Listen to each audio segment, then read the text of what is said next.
Okay. I was gonna do this and then I changed my mind and deleted it, but then Huser said, "Oh no, do it." And so this is Huser's fault. Because I wasn't gonna do this. I changed my mind. But now I've changed my mind again. Here we are. Anyway, I was to because I keep telling the story and a lot of it's not going to make sense. The further we get in, the less and less it's going to make any fucking sense if you don't know any of the structure. If you don't have a familiarity, a real familiarity with organized crime and how it actually runs beyond what you see in the fucking movies. And obviously, not every organized crime family runs in the same way, but this is how my family ran. And I think my parents were, I don't know if arranged is the right word, but they were certainly kind of arranged to make a, you know, an alignment there. And right, between two separate families. And and then I'm their only living child. And then they divorced. So it's kind of I'm just a one off of two separate families. And right, so yeah, my life would have been, vastly different if I had just been one or the other, but being the both, it put a lot of pressure on me, and then also made me the nominee. And so what I mean is like in my family, not every family, but in my family, um, they call it a two-headed snake. So that there's a two-headed snake, and that means there's two heads. There's two heads of the family. Um, and the heads aren't called the boss; they're called spiders, and they're the ones that you know do the things and put the things together, put the stuff together, know all the people and put the parts together, and yeah, all of that. It's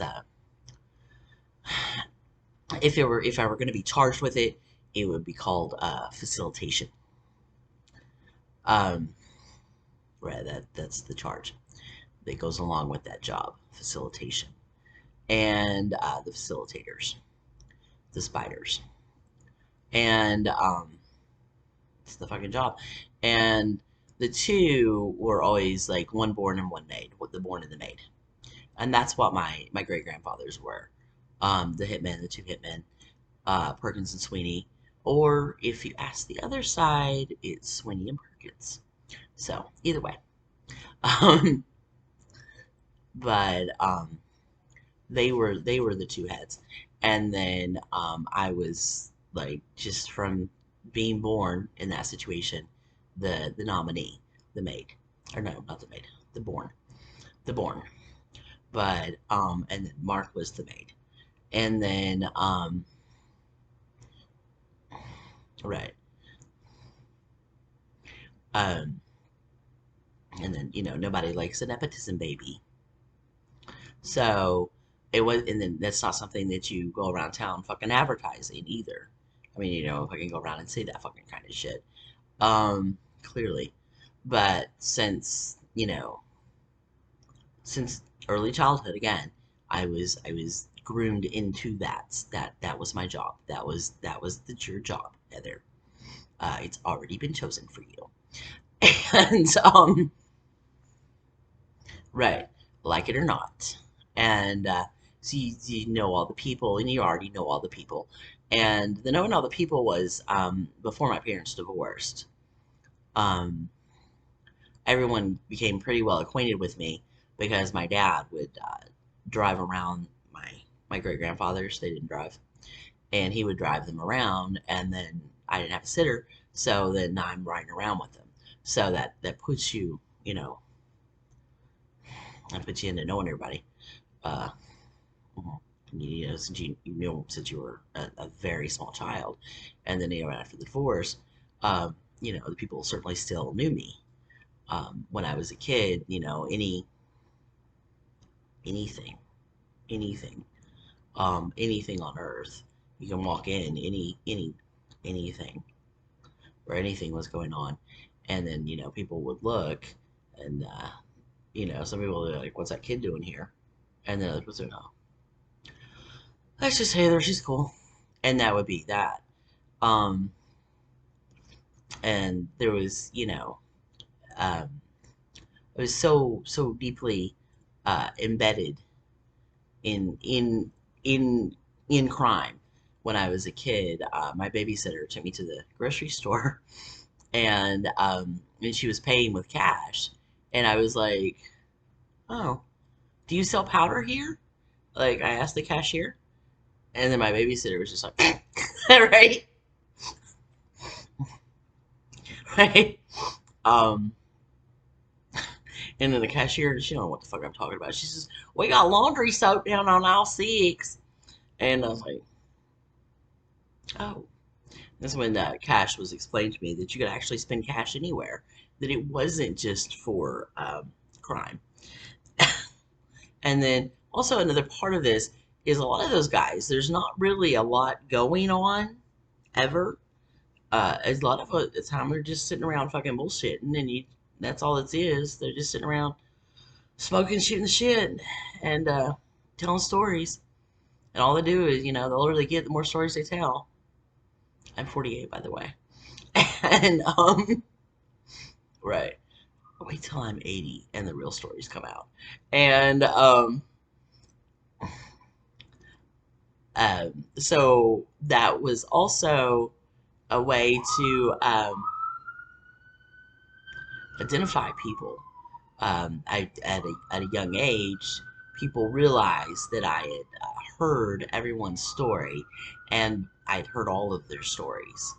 And so people in the community started using me for identification purposes. So like if you've met some sort of contact and you don't know if they're fucking for real or if they really know so and so, because the cops are always trying to get in. um they would say, well, and then there's certain stories that people always tell, and that's how that the person that you're talking to is like legitimate. And so if so and so doesn't necessarily know that story, um, they could, ask the person, um, right? They, ask, how do you know such and such person? And then they say, well, did they tell you that story about? And they may not know the story at all, but I fucking know it because I've heard it 50 fucking times already. So I've heard all of their stories. And then the people in the organization started using me to identify others. Right. It was used just for identification purposes. How do you know? How do you know? How do you know so and so? Right. And do you ever tell you about? And then if they know, they know. And they do know him. And if they don't, then you're a fucking liar. And right. So, you know, whatever. Um, and that was that. Um, but that was how the structure worked. You know, um, that's the structure. The long and short of it, I guess. Um, and so like when you hear these stories and you're like, why the fuck would she even go around that fucking Mark guy? Why would she? Why would she believe him? Why would she fucking da da da da da? It wasn't right. So we were certainly very trauma bonded. He's quite abusive as well. He's very abusive to me, and it wasn't just that. I love him so much. I just can't leave. So I'd have fucking left his ass in a minute. Like Steven was like far fucking better. He was very disapproving of all of this. Like, oh my god, could you please stop? But there was no fucking stopping. And no. right. And you fucking try to stop, and they just come and knock on your door and fucking drag you out anyway. And you know, right. um, right. So I there was no getting out. There was no getting out for me. And then Mark was my partner, my actual legitimate partner in crime, in exactly what the fuck that word means.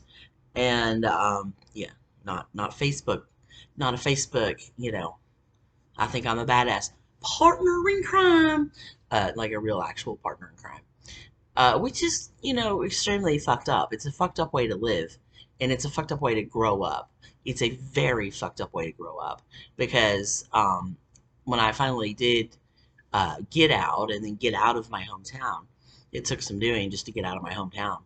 But when I finally left and got out into the real world, I was like, holy fucking shit, I hate this. I goddamn fucking hate it. And, right, I hate this.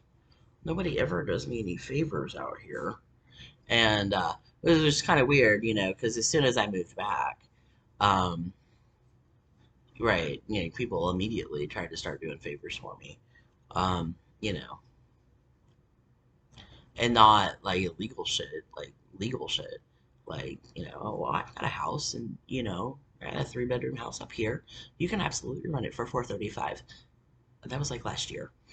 um, and that's just absolutely,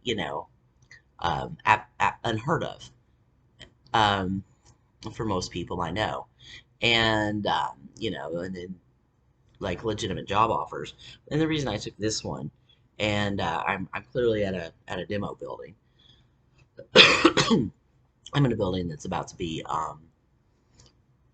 not completely demoed, but certainly remodeled, and in a you heard the ambulance go by, a fairly bad part of town. Um, that's fine. It's just this job allows me 8 hours of downtime a day, so that I can do this, which is what I was looking for in a job. I need a job with hour upon hour of downtime so that I can cause trouble online. It's just the thing I do.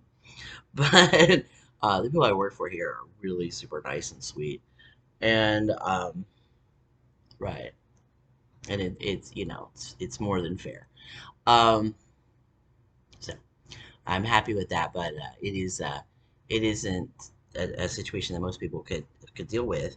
The reason the ambulance was here, as I was doing this earlier, and I deleted it and started over. Like one of the customers, came up and like beat on the window, and they thought they found a dead body. Turns out she wasn't dead. She's just is a homeless woman who, she's probably, I don't know, 60, 65. It's a homeless woman that just honest to God, it just looks like she just laid down on the sidewalk to die. And it's really cold out tonight. It is I don't know, we'll ask the phone what the temperature is. It's below freezing. So it's oh, it's only 40 degrees. So it's only 40 degrees. So it's only 40 degrees, but she wasn't even wearing proper clothes. She was wearing like hospital pants. So I guess, it's for the best that they found her. So, overnight it will get below freezing, and she would have been dead.